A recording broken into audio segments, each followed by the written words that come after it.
What's up, guys? I wanted to come back on here and give y'all another update on the Shanquella Robinson case. I know there's been a lot of misinformation out there. I know the last video I posted was that Dejanay Jackson was allegedly arrested, and I'm glad I said allegedly. And it made me learn a lot to not just jump on stuff when it happens, to actually wait for facts, because what we're finding about the facts in this case is that arrest has not been made. And not only that, it's been a lot of things going between America and Mexico and all these other things. The case has gotten much bigger. Everybody's talking about it. Dateline did an interview with her parents. Even Cardi B said something about it. What's the lady name? Nancy Grace even said something about it. So this case is really catching fire to a lot of people. It's a lot of people that are really catching on to this case. And I ran into this interview that I wanted to share with you guys that'll give you guys a little bit more clarity of where they are now and what's going on and how her mother actually feels. I've never lost a child, and I pray to God I never do.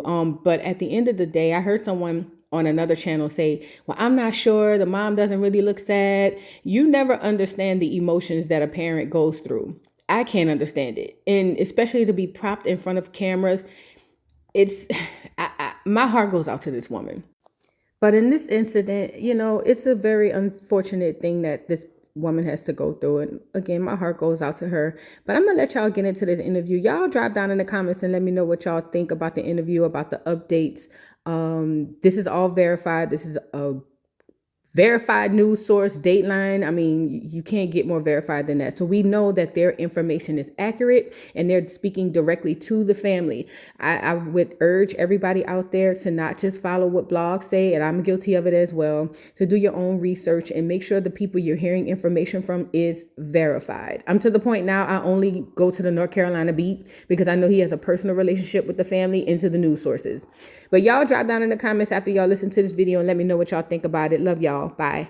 I love this painting, the kindness, the loving person that she was. It's all I got is our memories and this photo, my child. Those memories. It's certain pictures make you cry. These portraits. It's good memories. Are what Shanquella Robinson's parents hold close to their heart. She's on my mind the first thing I wake up in the morning. The first thought that's in my mind is her, Shanquella. She was a beautiful person on the outside, and she was a very beautiful person in the inside. She just had a beautiful spirit. Shanquella's life and legacy now shaped by her final moments. A brutal beating shared on social media. A vicious death while on vacation with friends. The growing mysteries surrounding the death of an American tourist. Just one day into that vacation, she turned up dead. The FBI has now opened an investigation. I'm raising awareness for Shanquella Robinson. A horrifying story gripping the country. Cries for justice spreading online. Shanquella needs justice. And now Mexican authorities charging an unnamed U.S. citizen with murder, one of Shanquella's acquaintances. But still, the family left wondering what happened, who did it, and why. The further mystery of this case is that the people that she was with when she died, they let leave Mexico. I thank God for the 25 years that she were here with me, But I hate to see my child leave here like that, That was a terrible way for her to die. What were her hopes and dreams? What were her plans for herself?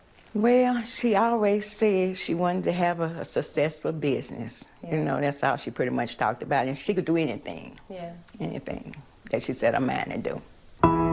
That drive fulfilling her other passion, travel. Miami, Vegas, Jamaica.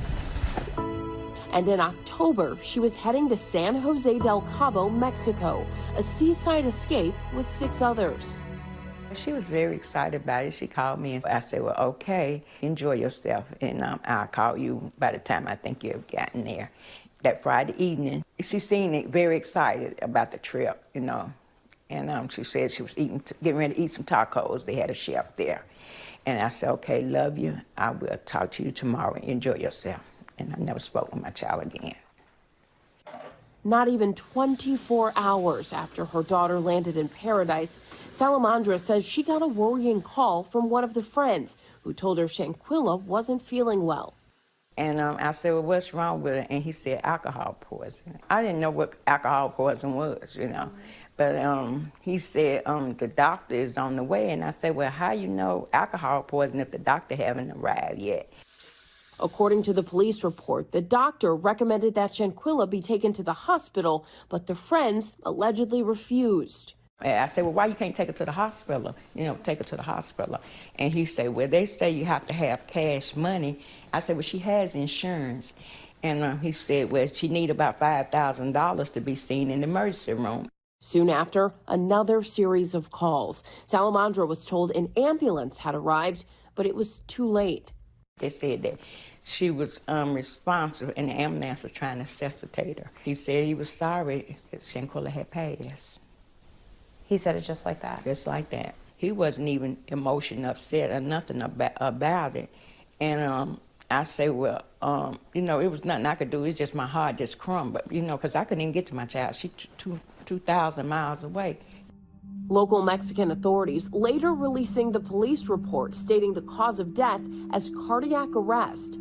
Salamandra says days later, the friends returned to the States after their vacation. But as the family grieved, Salamandra says she received a disturbing call. I got a call from somebody, I didn't even know who it was, and they said that they was over there fighting that girl. And that's the way they left it, just like that. So someone just called you, said that, and then hung up? And hung up. Said they was over there fighting. I don't know why they keep talking about alcohol poison. Salamandra telling us she confronted the friends about that call when they visited her at home in Charlotte, North Carolina. They was crying and say they never had a fight. They even sit here and say they was picking out what they was wearing to the funeral. They sit down here and we was talking about what colors we was gonna wear and what we was gonna do, and they sit here and say, pick out what they was wearing to the funeral. As Shanquella's family was making plans for her funeral, they received bombshell news contradicting everything they'd been told by the so-called friends and the police report. When they called me and the autopsy came back, it all made sense. By the so-called friends and the police report. When they called me and the autopsy came back, it all made sense. According to the death certificate from Mexico, the 25-year-old died from a severe spinal cord injury and atlas luxation, a dislocated neck. There was no mention of alcohol or cardiac arrest, and the approximate time of death was at 3 p.m., just 15 minutes after the injuries. What went through your mind when you heard that? Oh, I couldn't believe it. You know, we just got sick on the stomach.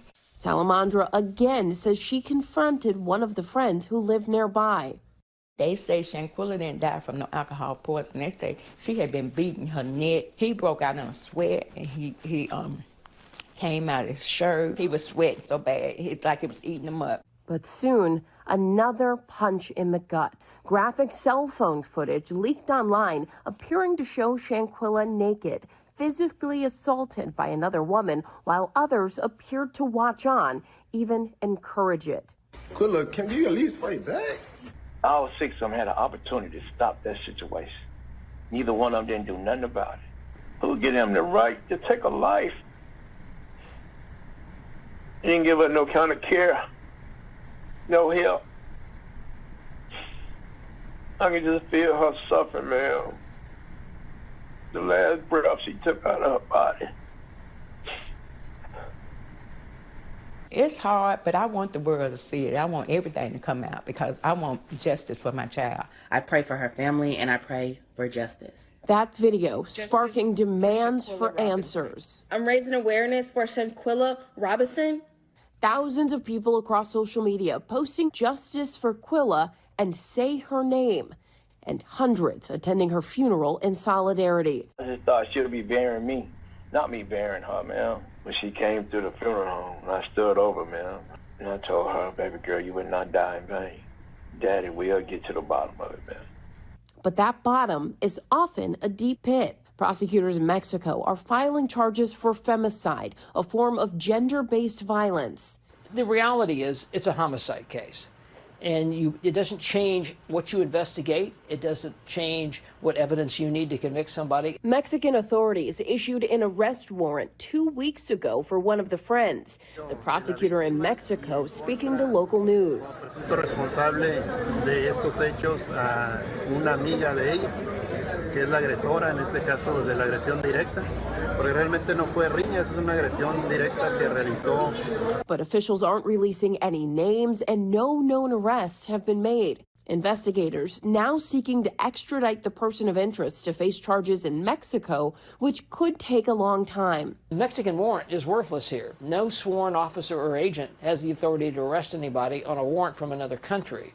So it has to be vetted through probable cause and information that the Mexican authorities provide to convert it to a U.S. warrant strictly for the purpose of arresting a person. ABC News has reached out to the so-called friends who were reportedly in Mexico with Shanquella. They haven't responded to our request for comment. The FBI's Charlotte field office is also investigating the case. What for you does justice look like for Shanquella? For them to go back to Mexico and do their 20, 30, 40 years, whatever they give them. And they need to pay for what they did to her. Next month, Shanquella would have been celebrating her 26th birthday. The holidays now especially tough for her family. How do you want your daughter to be remembered? As the person that she was loving, loved people, loved traveling. I hurt, but I also know that God don't make no mistakes. My heart gonna hurt, and it's gonna hurt for a while. But you know, I know God gonna give me strength to get through it.